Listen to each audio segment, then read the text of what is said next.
Doctor Keshav Baliram Hedgewar यांनी 100 वर्षांपूर्वी नागपुरात लावलेल्या राष्ट्रीय स्वयंसेवक संघ या संघटनेच्या हिंदुत्वाच्या बीजाचा आज वटवृक्ष झाला।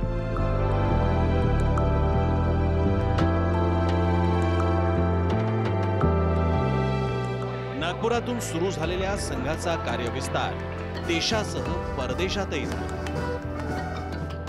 संघाच्या म्हणजेच हिंदुत्वाच्या विचारावर आधारित सुमारे 100हून अधिक संघटना सध्या देशात आणि परदेशात कार्यरत आहेत।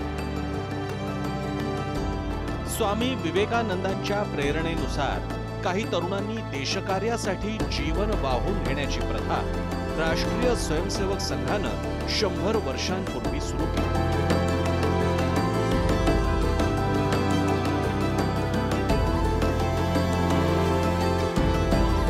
या तरुणांना प्रचारक असं नाव देण्यात आलं। आज 100 वर्षांनंतरही दरवर्षी संघाच्या माध्यमातून असे शेकडो तरुण देशभरात देशसेवेसाठी घराबाहेर पडतात। या प्रचारकांमुळेच राष्ट्रीय स्वयंसेवक संघाचा विस्तार देशासह परदेशातही झाला। लाखो घरं आज संघाच्या कामाशी जोडली गेली।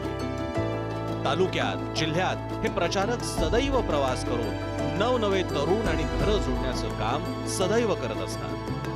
हे तरुण प्रचारक अत्यंत साध्या वेशात एखाद्या संन्याशाप्रमाणे कार्यरत असतात। त्यांना कोणतंही मानधन दिलं जात नाही, पण त्यांच्या भोजनाची आणि निवासाची व्यवस्था संघाच्या माध्यमातून करण्यात येते।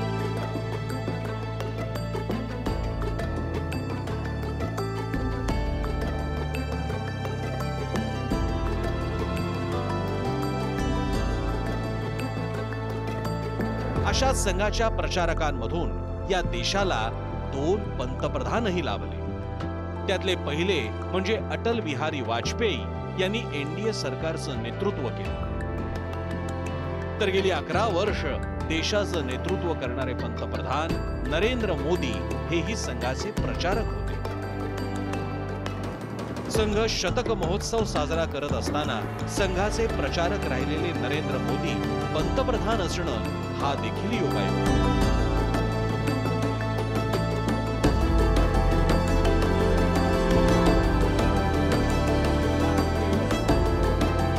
संघाच्या शताब्दी वर्षाच्या निमित्तानं पंतप्रधान नरेंद्र मोदींनी दिल्लीच्या लाल किल्ल्यावरून स्वातंत्र्य दिनी केलेल्या भाषणात संघाच्या कार्याचं कौतुक केलं।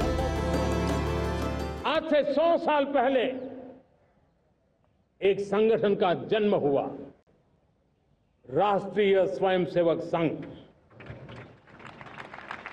100 साल की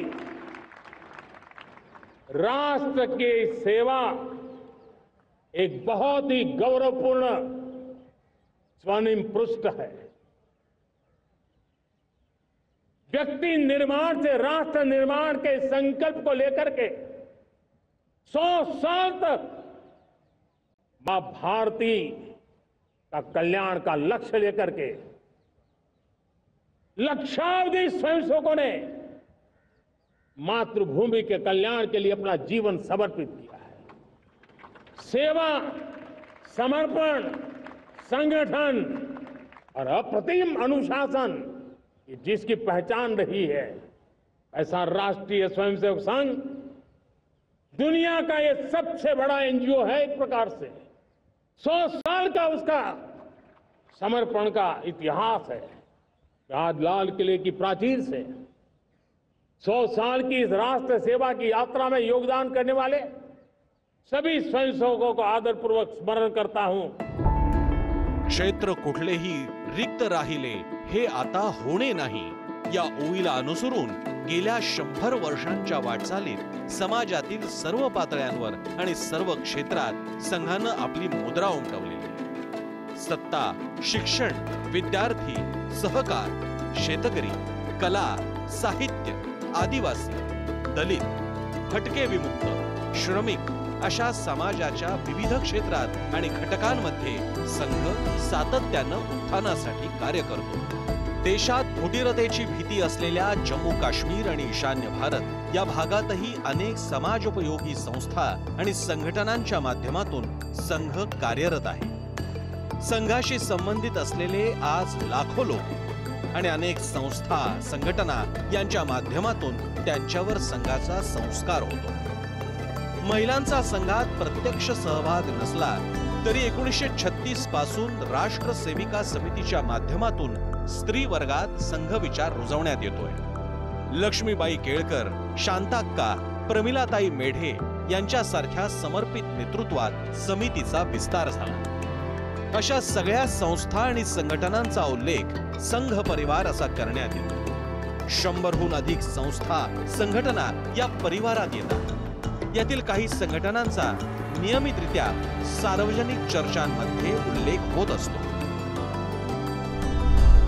भारतीय जनता पार्टी म्हणजेच भाजपा, राष्ट्र सेविका समिती, अखिल भारतीय विद्यार्थी परिषद, विश्व हिंदू परिषद, बजरंग दल, सेवा भारती, संस्कार भारती, सहकार भारती, भारतीय मजदूर संघ, भारतीय किसान संघ, स्वदेशी जागरण मंच, वनवासी कल्याण आश्रम, भारतीय बौद्ध संघ, मुस्लिम राष्ट्रीय मंच, विद्या भारती, संस्कृत भारती, क्रीडा भारती, विज्ञान भारती, लघु उद्योग भारती, विवेकानंद वैद्यकीय अभियान, भारतीय विचार केंद्र, हिंदू विवेक केंद्र, भारतीय शिक्षण मंडळ, अखिल भारतीय इतिहास संकलन मंडळ,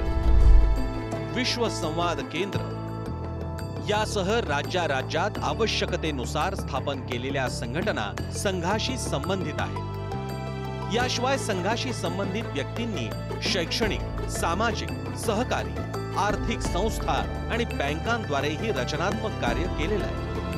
परदेशातही हिंदू स्वयंसेवक संघ, सेवा इंटरनॅशनल, हिंदू विद्यार्थी मंच या अशा संघटनांच्या माध्यमातून संघाचं काम जागतिक पातळीवर सुरू आहे. अशा 100हून अधिक राष्ट्रव्यापी संस्था आहेत ज्या स्वयंसेवकांनी चालू केलेल्या आहेत. संघ अजूनही त्याच्यात प्रचारक पाठवतो आणि एका अर्थाने मॉनिटर करण्याचं पालकत्व संघांनी घेतलेल्या अशा संस्था आहेत. म्हणजे हा एक खूप मोठा स्वयंसेवकांचा परिवार आणि जगामध्ये जिथे जिथे हिंदू गेलेले आहेत त्या सगळ्यांना संघटित करण्याचं काम म्हणजे संघाचं काय आणखीन याच्यापेक्षा मोठं कॉन्ट्रिब्युशन असेल की केनियासारख्या एका देशाला असं वाटलं की केनियाचा RSS असला पाहिजे आणि त्यांनी केनियाचा RSS सुरू केला, शाखा चालू केल्या. भगव्या झेंड्याच्या जागी ते त्यांचा राष्ट्रध्वज लावतात. संघासारख्या त्यांनी ती कार्यपद्धती आपलीशी केली. म्हणजे आपल्या चरित्रातनं व्यवहारातनं जगाला एक आदर्शवाद निर्माण करून देण्याचे, जगाला फक्त भारतातल्या लोकांना नाही, हे काम संघाने करून दाखवलेलं आहे. पंतप्रधानपदी संघाचे स्वयंसेवक विराजमान झाल्यानं संघाबाबत गेल्या काही काळात समाजात उत्सुकता निर्माण झालेली दिसते. संघ म्हणजे काय, संघाची कार्यपद्धती कशी आहे, असे अनेक प्रश्न या निमित्तानं विचारले जातात. सरसंघचालक मोहन भागवत यांनाही असे प्रश्न सातत्यानं विचारले जातात. यावर त्यांनी एका शब्दात व्याख्या करणारी उत्तरं दिली आहेत. संघ मनुष्य निर्मितीचं काम करतो आणि आपलेपणा वाटणं म्हणजे संघ असं ते म्हणतात. संघाचं जर वर्णन करायचं असेल एका शब्दात तर आपलेपणा हा शब्द आहे.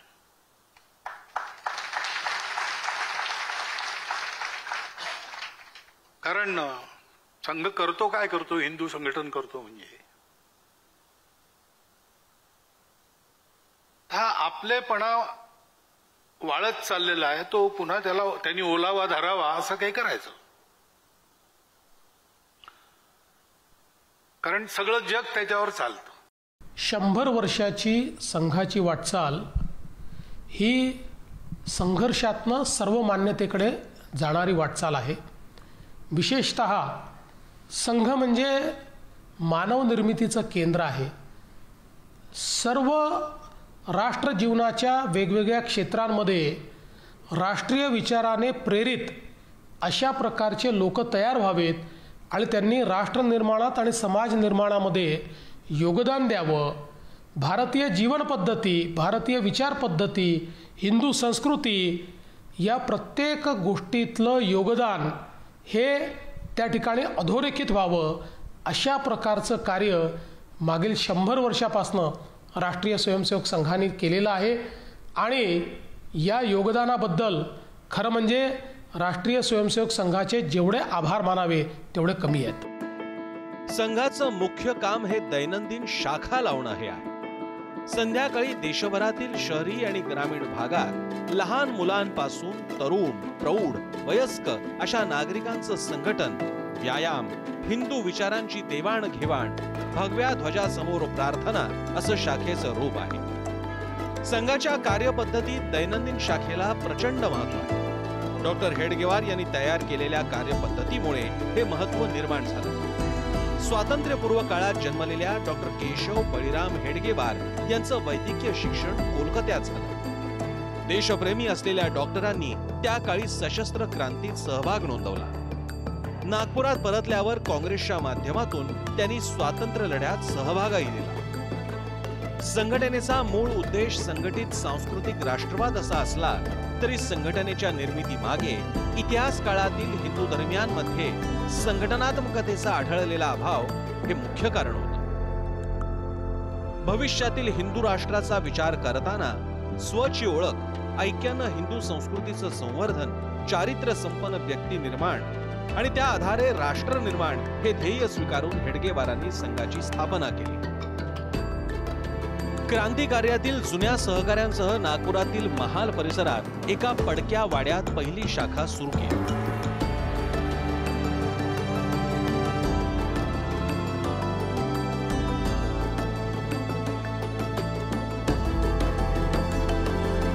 भगवा ध्वज गुरुस्थानी मानून व्यक्तीला गौण स्थान देत विचारांना महत्व देत त्यांनी नवा सामूहिक विचार रुजवला.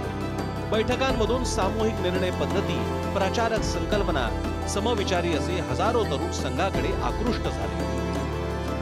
डॉक्टर हेडगेवार हे कुशल संघटक होते. त्यांच्या प्रेरणेमुळे दत्तोपंत ठेंगडी, मोरोपंत पिंगळे, गोळवलकर गुरुजी, बाळासाहेब देवरस, भैयाजी दाणी, एकनाथजी रानडे, पंडित दीनदयाळ उपाध्याय असे असंख्य कार्यकर्ते हेडगेवारांसोबत आले. 1925 ते 1940 या काळात सलग 15 वर्ष डॉक्टरांनी अविरतपणे देशभरात प्रवास केला आणि संघ कार्याचा विस्तार केला. डॉक्टरांच्या मनामध्ये संघ सुरू होत असताना ज्या दोन गोष्टी होत्या त्यात पहिली गोष्ट स्वातंत्र्य होतं. आपण परतंत्रामध्ये होतो, स्वातंत्र्य नव्हतं, आपल्याला ब्रिटिशांची गुलामगिरी चालू होती आणि अशा वेळेला आपला देश स्वतंत्र असला पाहिजे. एवढंच नव्हे तर जगातल्या ज्या देशांच्या मध्ये इंग्रजांची सत्ता चालते तिथे त्यांनाही मुक्त केलं पाहिजे, त्यांनाही स्वतंत्र असलं पाहिजे. डॉक्टर हे जन्मजात देशभक्त होते. संविधान बनायच्या आधी संघाच्या कामाची रचना झालेली आहे. त्यामुळे हे एक आश्चर्यकारक असं आहे की पूजनीय डॉक्टर बाबासाहेब आंबेडकरांनी आणि पूजनीय डॉक्टर हेडगेवारांच्या विचारामध्ये हे साम्य आहे की सर्व समाज एक झाला पाहिजे, कुठल्याही प्रकारचे भेद नाही राहिले पाहिजे, त्याकरता एकत्र आलं पाहिजे. डॉक्टर हेडगेवारांचा प्रयोग होता हिंदू समाजाला सक्षम करण्याचा. त्यामुळे गेली 100 वर्ष अव्याहतपणे चाललेला हा डॉक्टरांचा प्रयोग आणि त्याला यश मिळत आहे असं म्हणायला आपल्याला स्कोप आहे. राष्ट्रीय स्वयंसेवक संघाने त्याच्या स्थापनेपासून आजपर्यंत हिंदूंच्या हिताचे, या देशाच्या हिताचे, या देशाच्या लौकिक, ऐहिक अशा प्रकारच्या सर्व विषयांचा राष्ट्रीय स्वयंसेवक संघाने विचार केला. त्या क्षेत्रात जाऊन संघाच्या स्वयंसेवकांनी काम केलं. राष्ट्रीय स्वयंसेवक संघाच्या विचारावर विश्वास ठेवून अनेक तरुण मंडळींनी आपलं आयुष्य प्रचारक म्हणून राष्ट्रीय स्वयंसेवक संघाला अर्पण केलं. अनेक वर्ष अनेकांनी या कामात स्वतःचं योगदान दिलं आणि त्यानंतर आज जो राष्ट्रीय स्वयंसेवक संघ आपण पाहतो तो आकाराला आलेला दिसतोय. डॉक्टर हेडगेवारांना हिंदू समाजाला एकत्रित केलं पाहिजे आणि हिंदू समाजाला दोषमुक्त केलं पाहिजे. जाती व्यवस्थांमधनं त्याला बाहेर काढलं पाहिजे, स्वार्थामधनं बाहेर काढलं पाहिजे. त्याला त्यागाची जी आहे ती जुनी परंपरा आठवण करून देऊन त्याग करण्यासाठी युवकांना समर्पित केलं पाहिजे आणि संघटित केलं पाहिजे. संघटनेचा मंत्र दिला पाहिजे. या ढोबळ मानांनी प्रमुख दोषांना त्यांनी आयडेंटिफाय करून राष्ट्रीय स्वयंसेवक संघाची स्थापना केली. डॉक्टर हेडगेवार यांनीच ऋषितुल्य व्यक्तिमत्व असलेल्या गोळवलकर गुरुजी यांच्याकडे द्वितीय सरसंघचालक पदाची जबाबदारी सोपवली. बनारस हिंदू विश्वविद्यापीठात पदव्युत्तर शिक्षण घेतलेले गोळवलकर गुरुजी त्याच विद्यापीठात प्राणीशास्त्राचे प्राध्यापक होते. तिथेच त्यांची आणि डॉक्टरांची भेट झाली होती. त्यानंतर गुरुजी कित्येक वर्ष डॉक्टरांची जणू सावली बनून राहिले. सलग 33 वर्ष गुरुजी सरसंघचालकपदी होते. या काळात संघावर अनेक आघात झाले. यात फाळणी आणि संघावरील पहिल्या बंदीचाही समावेश होता. 1942 साली महात्मा गांधी यांनी चले जाव आंदोलनाची घोषणा केली आणि संपूर्ण देश स्वातंत्र्य लढ्याच्या आंदोलनात सहभागी झाला.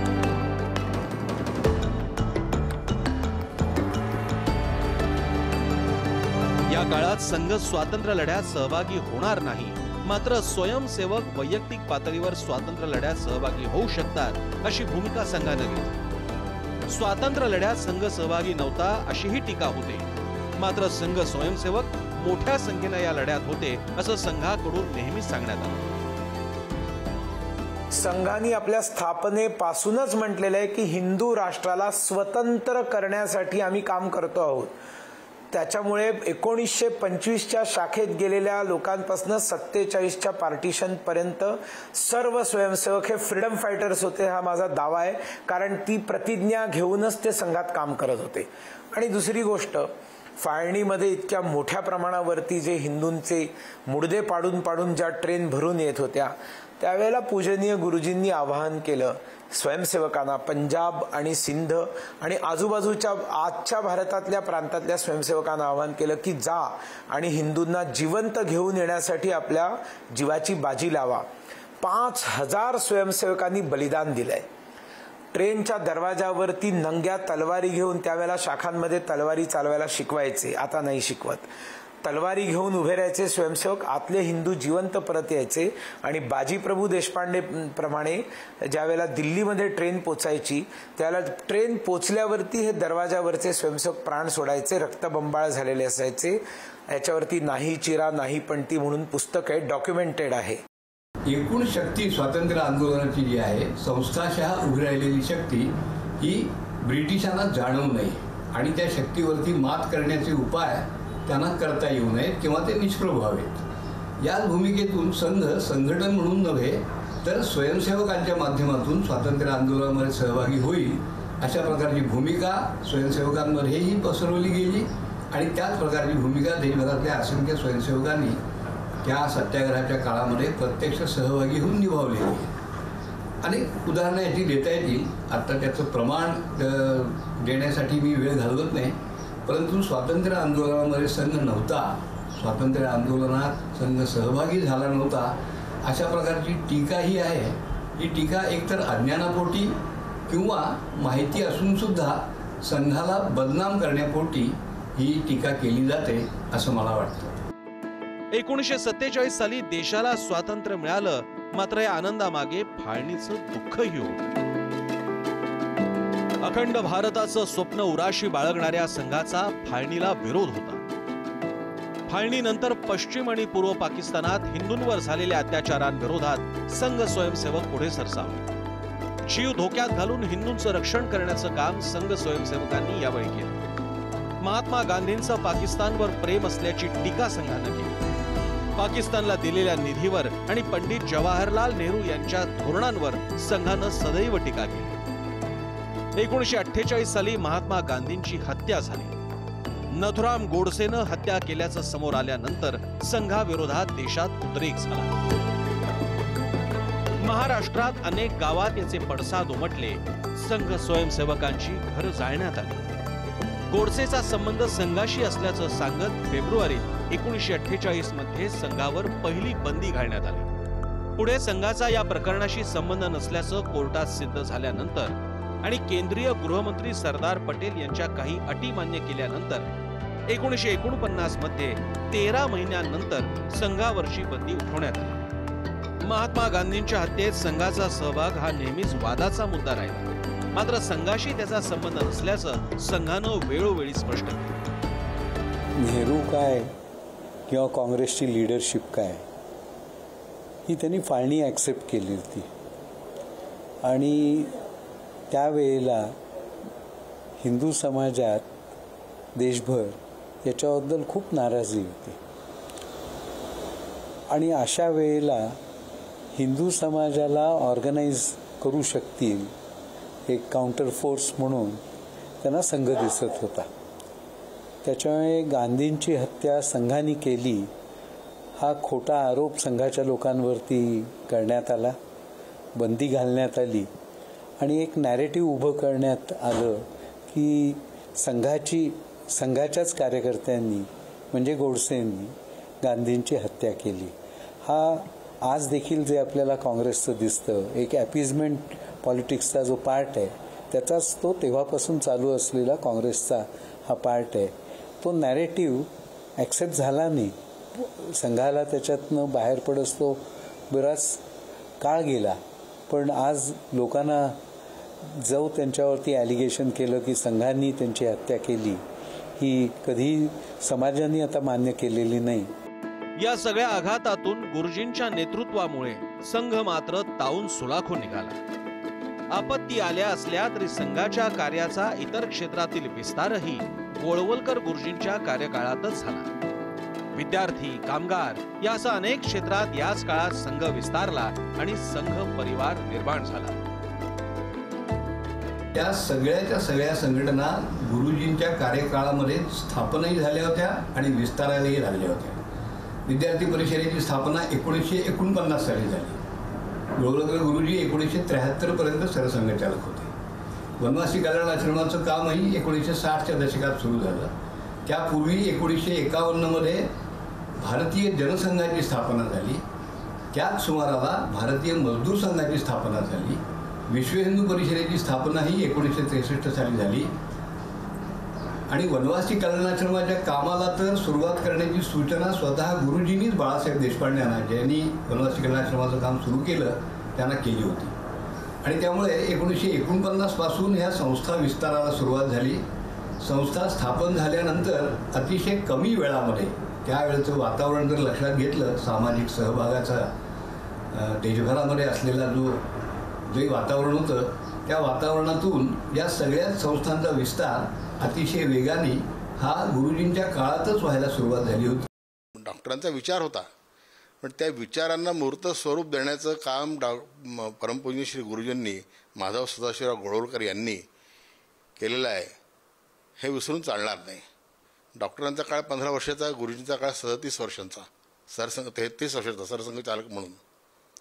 म्हणजे जवळपास संघाचे अर्ध वर्ष जे आहेत, अर्ध जीवन जे आहे या दोन सरसंघचालकांच्या कालावधीत गेलं। परमपूज्य गुरुजी ज्यावेळेस सरसंघचालक झाले त्यावेळेस त्यांचं वय मात्र 34 वर्षाचं होतं आणि ते वारले त्यावेळेस त्यांचं वय 67 वर्षाचं होतं। त्या काळात संघावरती जो गांधी हत्येचा आरोप लावण्यात आला आणि त्यानंतर अकारण त्यांना जे जेलमध्ये जावं लागलं, सरकारने वेगवेगळ्या प्रकारचे त्यांच्यावरती आरोप लावले, पण कुठलाही आरोप सिद्धच होऊ शकला नाही। मग त्यांनी सांगितलं तुम्ही संघाची घटना नाही आहे, तर संघाची विधिवत घटना परमपूज्य गुरुजींनी तयार केली, तेही शिवनीच्या कारागृहात। ती घटना झाल्यानंतर ती घटना आजही आहे, त्याची पुस्तके अवेलेबल आहे, इतकी व्यवस्थित आहे, साधी सरळ सोपी अशी ती घटना आहे आणि त्या घटनेनुरूप संघाचं कार्य अव्याहतपणे चाललेलं आहे।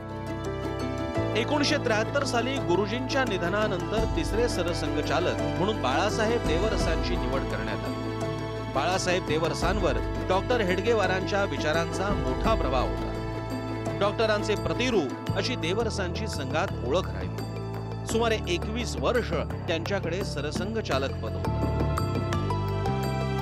देवरसांनी संघाला सामाजिक आशय देत संघाचं कार्य समरसतेच्या सूत्रासह देशभर तळागाळात पोहोचवलं। शोषित, पीडित, वंचितांमध्ये समाजोपयोगी कामं करत संघविचार रुजवण्याचं काम देवरसांच्या कार्यकाळात झालं। सामाजिक समरसता यह विषय उनके मन में कितना था, सरसंघचालक बने, ऑफिशियली घोषित ही हुआ था। परम पूज्य गुरुजी ने लिखा था कि तृतीय सरसंघचालक यानी मधुकर दत्तात्रेय, उपाख्य बाळासाहेब देवरस, किंतु ऑफिशियली सरसंघचालक पद का ग्रहण करना तो मासिक श्राद्ध के समय वह होने वाला था।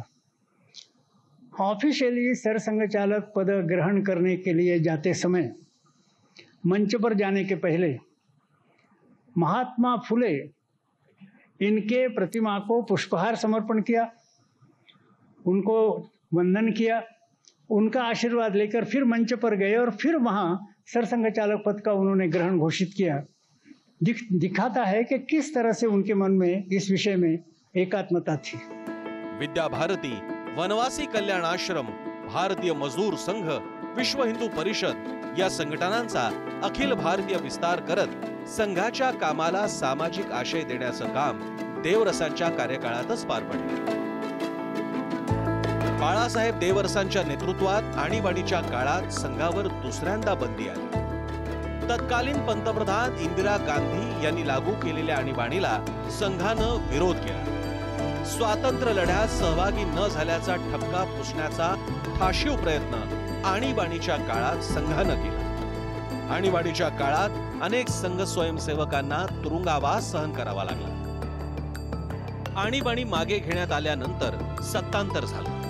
आणीबाणीतल्या कटू आठवणी विसरा आणि क्षमा करा असा संदेश देत बाळासाहेब देवरसांनी संघाला आणि संघाचीच राजकीय शाखा असलेल्या तत्कालीन जनसंघाला सत्तेच्या माध्यमातून जनतेच्या सेवेप्रती कटिबद्ध केले।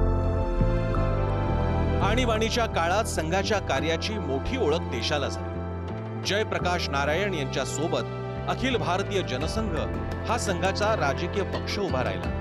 काही काळ संघ विचाराला सत्ताही मिळाली। या आंदोलनातून संघ परिवाराला भविष्यातील नेतृत्वही मिळाले। 1975 सालच्या 26 जूनला आणीबाणी लादली गेली आणि त्याच्या पाठोपाठच 4 जुलैला राष्ट्रीय स्वयंसेवक संघावरती बंदी घातली गेली। याचं कारण असं होतं की या सगळ्या आंदोलनामध्ये सहभागी होणारा जो समूह होता, जो कार्यकर्ता वर्ग होता संबंध देशभरामध्ये, या कार्यकर्त्यामध्ये राष्ट्रीय स्वयंसेवक संघाच्या स्वयंसेवकांचा फार मोठा भरणा होता आणि याची इंदिरा गांधींना कल्पना होती की या आंदोलनाचा जर कणा कोण असेल तर तो राष्ट्रीय स्वयंसेवक संघाचा स्वयंसेवक वर्ग आहे।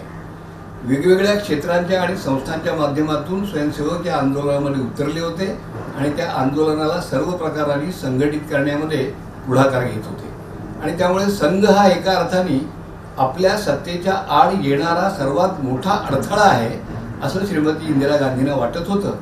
आणि या आंदोलनाला जसं बळ मिळालं, जयप्रकाश नारायणांसारखं एक सात्विक नेतृत्व त्या आंदोलनाला प्राप्त झालं, जयप्रकाश नारायणांनी या आंदोलनाचं नेतृत्व करावं अशी सूचना त्यांना करण्याची आणि राजकारण संन्यास त्यांनी घेतला होता, त्याही स्थितीमध्ये त्यांनी पुन्हा राजकीय चळवळीमध्ये सहभागी व्हावं असं आवाहन त्यांना करण्यामध्ये सुद्धा नानाजी देशमुखांचा पुढाकार होता। आणि राष्ट्रीय स्वयंसेवक संघाचे स्वयंसेवक, वेगवेगळ्या संघप्रणित संस्थांचे कार्यकर्ते हे मोठ्या प्रमाणावरती या आंदोलनामध्ये संपूर्ण शक्ती पणाला लावून उतरलेले होते आणि त्यामुळे आणीबाणीच्या पाठोपाठ राष्ट्रीय स्वयंसेवक संघावरती बंदी घातली गेली। बंदी घातल्यानंतर मिसा या कायद्याखाली अटक केलेले, स्थानबद्ध केलेले जे देशभरामधले जवळपास 1 लाख राजबंदी होते, त्या राजबंदींच्या मध्ये 75 ते 80% संख्या ही संघाच्या स्वयंसेवकांची होती आणि त्यामुळे आणीबाणी विरुद्धचा जो लढा होता त्या लढ्यामध्ये सुद्धा राष्ट्रीय स्वयंसेवक संघाचा फार मोठा सहभाग राहिला। संघ कार्याच्या या विस्ताराला पेलण्याचं काम या काळात बाळासाहेब देवरसांनी केलं। या काळात अयोध्येतील राम मंदिराच्या आंदोलनाच्या निमित्तानं संघ आणि परिवारातील संघटना गावोगावी घरोघरी पोहोचल्या। देशातील हिंदुत्वाची धार्मिक वीण अधिक घट्ट करण्याचं काम या काळात संघाच्या माध्यमातून झालं। संघ परिवारातील संघटनांनी डिसेंबर 1992 मध्ये अयोध्येत पुकारलेल्या कारसेवेवेळी बाबरी मशीद पाडण्यात आली। यानंतर देशात दंगली उसळल्या आणि संघावर तिसऱ्यांदा बंदी घालण्यात आली। अयोध्येतील बाबरी मशीद संघानं नव्हे तर समाजानं पाडली असा दावा संघानं केला। 6 महिन्यानंतर या आरोपातून निर्दोष मुक्त झाल्यानंतर संघावरची बंदी पुन्हा उठवण्यात आली। लालकृष्ण अडवाणी, मुरली मनोहर जोशी, उमा भारती, विनय कटियार, साध्वी ऋतंबरा यांच्या विरोधात खटले उभे राहिले। मात्र पुढे हे सर्व नेते निर्दोष सुटले। राम मंदिर उभारण्याकरता आधुनिक काळामध्ये जे अभियान सुरू झालं ते संघामुळे सुरू झालं, ते संघानं सुरू केलं आणि राम मंदिर उभारणीच्या कार्यामध्ये संघाचं योगदान किती आहे या प्रश्नाचं उत्तर संघानं सहभाग घेतला नसता तर राम मंदिर झालं नसतं या शब्दात मला देणं फार आवश्यक आहे। आणि म्हणून संघानं केलेलं हे महान कार्य हे केवळ कर्तव्य बुद्धीनं केलेलं आहे, कुणाच्या आकसानं केलेलं नाही।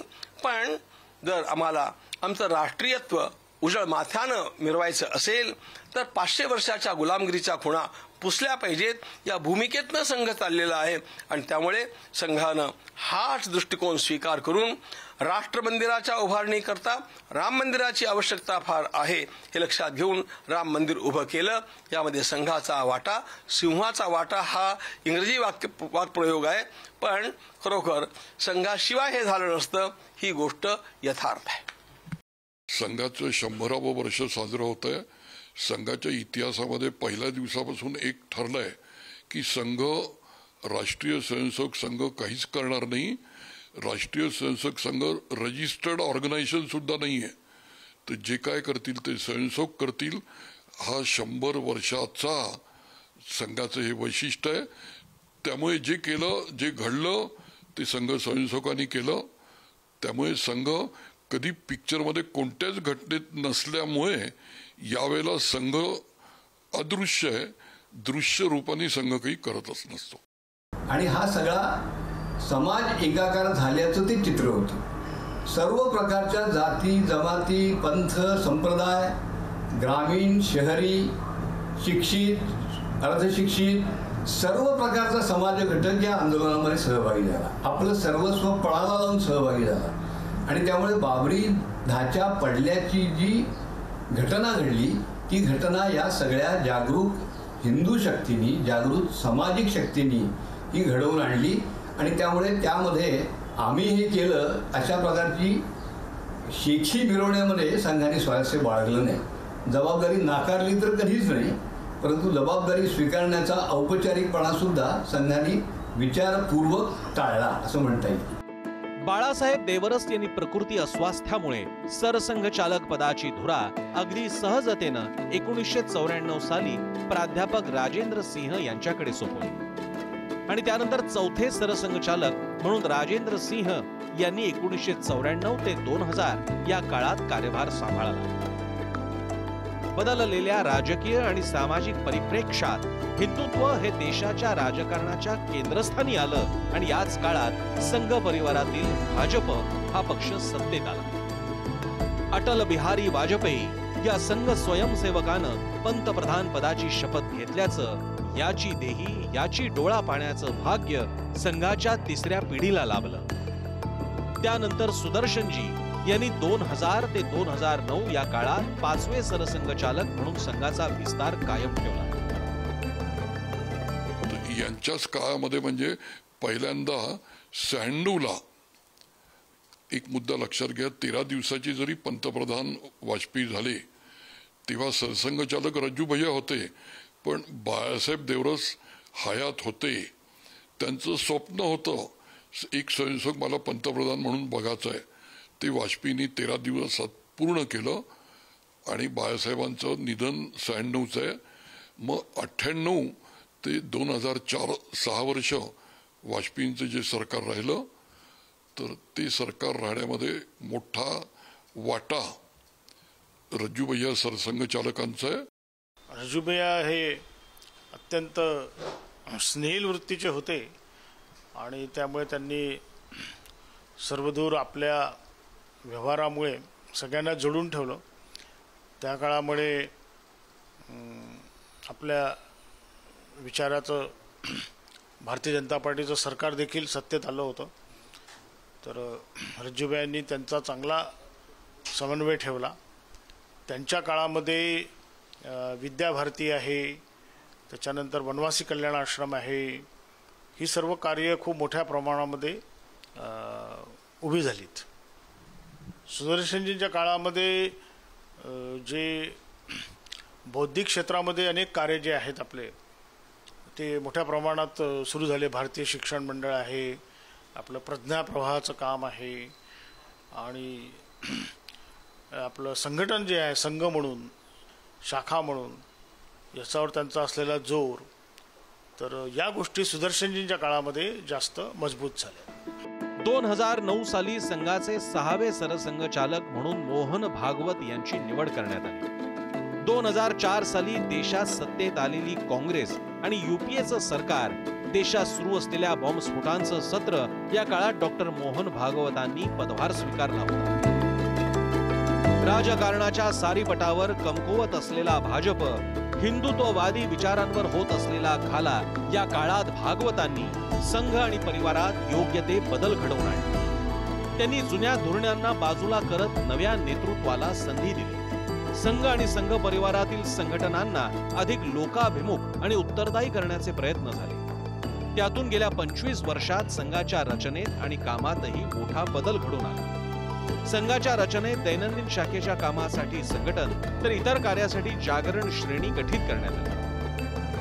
काही वर्षांपूर्वी त्यात गतिविधी हा नवा आयामही जोडण्यात आला. यातून पर्यावरण, ग्रामविकास, कुटुंब प्रबोधन, सामाजिक समरसता, धर्मजागरण, गोरक्षण या विषयांना अधिक गती देण्याचा प्रयत्न होताना दिसतो.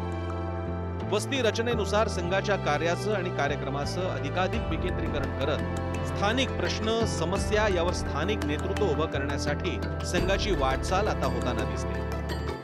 संघाच्या कार्यपद्धतीत बदल झाले का, तर संघाच्या कार्यपद्धतीत बदल झाले, परंतु संघाच्या मूळ गाभ्याचा म्हणजे भारत हे हिंदू राष्ट्र आहे हा, आणि जोपर्यंत या देशात हिंदू आहेत तोपर्यंत हिंदू राष्ट्र आहे, या मूळ भूमिकेला सोडून मला नाही वाटत की संघात मूलभूत असे काही बदल झाले.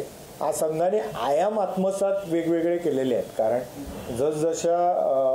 जसजसा काळ बदलतो, नव्याने समस्या लक्षात येतात, अभिव्यक्त होतात, समाज प्रवाही असतो, त्याप्रमाणे त्या प्रश्नांना, त्या विषयांना संघामध्ये स्थान आलं. म्हणजे कुटुंब प्रबोधन यासारखा विषय संघाने आत्ता संघाची जी पंचसूत्री संघाने परिवर्तनाची आत्मसात केली आहे किंवा अजेंडा जो ठेवलेला आहे त्यात कुटुंब प्रबोधन आहे. दुसरीकडे पंतप्रधानपदी नरेंद्र मोदी निवडून आल्यापासून गेल्या 11 वर्षात संघाच्या अजेंड्यावर असलेली मोठी कामं मार्गी लागली.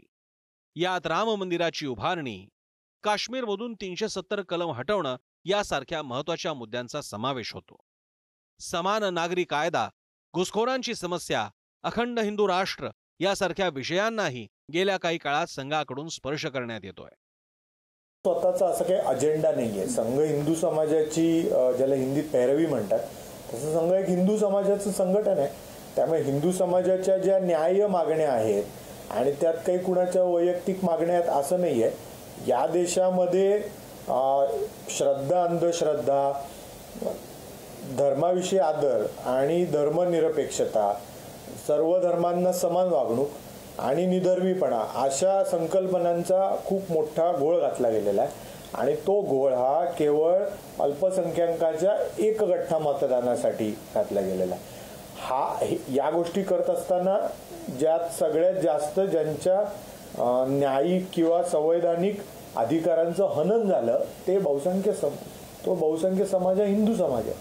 त्यामुळे संघाने हिंदू समाजाच्या अशा प्रकारच्या न्याय आणि हक्काच्या मागण्यांसाठी संघटन चालवलं, संघटन उभं केलं. त्यामुळे हिंदूंच्या ज्या ज्या काही न्याय, घटनासंवाद मागण्या होत्या त्या संघाच्या माध्यमातून पूर्ण झाल्या. मोदींच्या सरकारची 11 वर्ष आणि संघाच्या संघ स्थापनेची 100 वर्ष हा निव्वळ योगायोग आहे. हिंदू मुसलमान यांच्यातील संबंध निकोप व्हावेत यासाठी सरसंघचालक मोहन भागवत यांनी मशिदींना भेटी दिल्या. मुस्लिम मौलवी मौलाना यांच्या परिषदा सुद्धा भरवण्यात आल्या.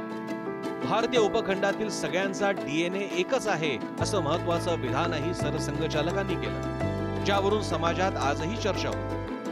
शताब्दी वर्षात मोठे कार्यक्रम करण्याऐवजी संपर्क आणि कार्यकर्ते निर्माण या मूळ गोष्टींकडे संघ लक्ष देताना दिसतो. संघाच्या शाखांची संख्या 83,129. देशात 2,453 विस्तारक आणि प्रचारक. गेल्या वर्षभरात 1,63,000 तरुण स्वयंसेवकांना प्रशिक्षण. 2012 पासून 12,72,453 जणांना संघाशी जोडून घेण्याची प्रेरणा. संघाशी संबंधित काम करण्याची 46,000 महिलांची इच्छा. शताब्दी वर्षात देशात 1 कोटींहून अधिक स्वयंसेवक. संघाच्या शताब्दी वर्षात स्वयंसेवकांसाठी पंचसूत्री निश्चित करण्यात आली आहे. सामाजिक समरसता, पर्यावरण, समाधानी परिवार, स्वदेशी आणि नागरी कर्तव्य अशी ही पंचसूत्री असून यावर भविष्यात संघाची वाटचाल असेल. गेल्या 100 वर्षांच्या वाटचालीचा संघाच्या प्रवासाचा विचार केल्यास सामाजिक परिवर्तनात मोठी भूमिका संघानं निभावली असं म्हटल्यास वावगं ठरणार नाही. देशातील अनेक मध्यमवर्गीय कुटुंबात देशप्रेमाचा विचार रुजवण्यात आणि सामान्य व्यक्तींकडून असामान्य कर्तव्य घडवून आणण्यात संघानं मोठी भूमिका निभावली. संघाकडून जीवनदृष्टी घेतलेले असंख्य कार्यकर्ते सामाजिक बांधिलकी जपत समाजकारणात, राजकारणात प्रत्यक्ष अप्रत्यक्षरित्या सहभागी होतात. सामान्य माणसाला त्याच्यामधल्या चांगुलपणाला आवाहन करून त्याला समाजाप्रती त्याचं उत्तरदायित्व आहे हे त्याला वाटायला लागणं आणि त्यातनं तो विविध सामाजिक कामामध्ये सक्रिय होणं, ही एक परंपरा संघाने निर्माण केली. एकट्या दुकट्याला मला काहीतरी चांगलं करायचं असं ध्येय ठेवणं हे एक माणूस ध्येय ठरवून करू शकतो, पण जेव्हा लाखो माणसांना असं वाटावं आणि लाखो माणसांकडून अशा प्रकारच्या सकारात्मक सामाजिक सहभागाची कल्पना किंवा प्रत्यक्षात यावं, त्यांच्याकडून सकारात्मक सामाजिक सहभाग प्रत्यक्षात यावा, यासाठी केवळ ध्येय ठेवून पुरत नाही, त्यासाठी एक सांस्कृतिक सिस्टीम निर्माण करायला लागते जी संघाने उभी केली. आणि त्यामुळे अशा प्रकारचं सकारात्मक आवाहन आज जवळजवळ देशभरामध्ये लाख ठिकाणी संघाचे कार्यकर्ते करतात. आणखीन त्याला भरभरून प्रतिसाद मिळतो. हिंदुत्वाचा विचार प्रबळपणे समाजात नेण्यात संघ शतकभराच्या वाटचालीत यशस्वी झालेला दिसतो. प्रसिद्धी परांगमुख राहून हजारो कार्यकर्त्यांनी या विचारांसाठी प्रसंगी कष्ट, हाल, अपेष्टा, अवहेलना सहन करत संघाचा हा प्रवास शताब्दीपर्यंत पोहोचवला. सर्व जात धर्मीय बहुजनांपर्यंत संघ समजावून सांगण्यात संघ बऱ्याच अंशी यशस्वी ठरल्याचं दिसतं. गणवेशातील बदलांपासून ते व्यक्तींपर्यंत अनेकांना संघानं स्वीकारल्याचं पाहायला मिळालं, तर अनेक जुने विचार कालबाह्य असल्याचं सांगत नाकारल्याचीही उदाहरणं. संघ मायाजाल आहे. माया म्हणजे दरक्षणी परिवर्तन होणारं, जाल म्हणजे नेटवर्क. तर यांचा फॉर्म इलेक्ट्रॉनिक्सच्या नेटवर्क सारखा आहे. यांचं स्वरूप माया म्हणजे बदलत आहे. त्यामुळे संघाचं नाव बदललं, प्रतिज्ञा बदलली, प्रार्थना बदलली, गणवेश बदलला, संघाचं काही नाही बदललं. संघ क्षणोक्षणी बदलतो. तर संघ हे परिवर्तनाचं नाव आहे. हा पहिला मुद्दा.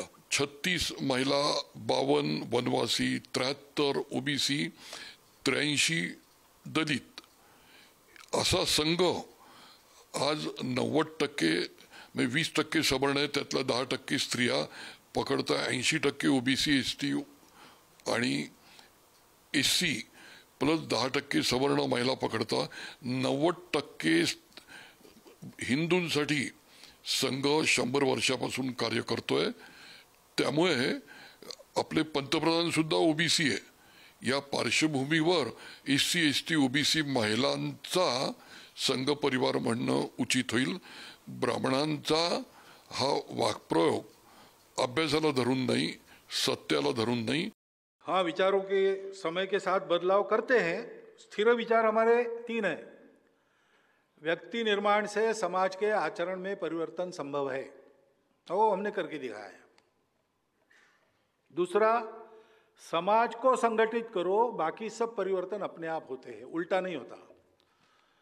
घोड़े के पीछे गाड़ी होती, गाड़ी के पीछे घोड़ा नहीं होता। पहले समाज बदलना पड़ता है तो व्यवस्थाएं सारी ठीक हो जाती है, क्योंकि चलाने वाले लोग समाज से ही जाते हैं और समाज के वातावरण के दबाव में ही ये सब होता है। उसको करो। और तीसरा विचार, हिंदुस्तान हिंदू राष्ट्र है। इन 3 बातों को छोड़कर संघ में सब बदल सकता है। संघ परिवारातील संघटनांबाबत, त्यांच्या निर्णयांबाबत प्रश्न विचारले गेले तरी परिवारातील संघटना त्यांचे निर्णय घेण्याबाबत सक्षम असल्याचं आणि त्यात संघ दखल देत नसल्याचं खुद्द सरसंघचालकांनी स्पष्ट केलं। मतभेद के मुद्दे क्या है? मतभेद के कोई मुद्दे नहीं होते। इश्यूज में मतभेद होता है, सबका होता है। हमारे यहाँ मतभेद के विचार कुछ हो सकते हैं, मनभेद बिल्कुल नहीं है। और एक दूसरे पर विश्वास है कि जो प्रयत्न कर रहे हैं वो प्रामाणिकता से कर रहे हैं, निस्वार्थ बुद्धि से कर रहे हैं। क्षमता अपनी अपनी है, परिस्थिति अपनी अपनी है। अलग अलग चलेंगे तो भी अलग अलग जाना नहीं है, सबको एक जगह जाना है।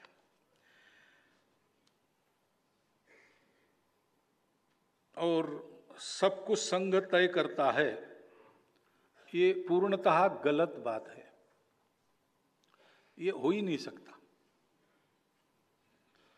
क्योंकि हम इतने दिनों से, मैं